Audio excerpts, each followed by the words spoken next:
your first night. I actually worked in that office before you. I'm finishing up my last week now, as a matter of fact, so I know it can be a bit overwhelming, but I'm here to tell you there's nothing to worry about. You'll do fine. So let's just focus on getting you through your first week, okay? Let's see. First, there's an introductory greeting from the company that I'm supposed to read. It's kind of a legal thing, you know. Welcome to Freddy Fazbear's Pizza, a magical place for kids and grown-ups alike, where fantasy and fun come to life. Fazbear Entertainment is not responsible for damage to property or person. Upon discovering that damage or death has occurred, a missing person report will be filed within 90 days or as soon as property and premises have been thoroughly cleaned and bleached and the carpets have been replaced. Blah, blah, blah. Now, that might sound bad, I know, but there's really nothing to worry about. The animatronic characters here do get a bit quirky at night, but do I blame them? No. If I were forced to sing those same stupid songs for 20 years and I never got a bath, I'd probably be a bit irritable at night too. So remember, these characters hold a special place in the hearts of children and we need to show them a little respect, right? Okay. So just be aware, the characters do tend to wander a bit. They're left in some kind of free roaming mode at night. Something about their servos locking up if they get turned off for too long. They used to be allowed to walk around during the day too, but then there was the bite of 87. Yeah. It's amazing that the human body can live without the frontal lobe, you know? Now, concerning your safety, the only real risk to you as a night watchman here, if any, is the fact that these characters, if they happen to see you after hours, probably won't recognize you as a person. They'll most likely see you as a metal endoskeleton without its costume on. Now, since that's against the rules here at Freddy Fazbear's Pizza, they'll probably try to forcefully stuff you inside a Freddy Fazbear suit. Now, that wouldn't be so bad if the suits themselves weren't filled with cross beams, wires, and animatronic devices, especially around the facial area. So you can imagine how having your head forcefully pressed inside one of those could cause a bit of discomfort and death. The only parts of you that would likely see the light of day again would be your eyeballs and teeth and then pop out the front of the mask. Yeah, they don't tell you these things when you sign up.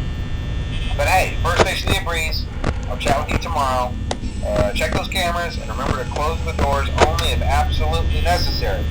Gotta conserve power. Alright, good night.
Day 2, congrats.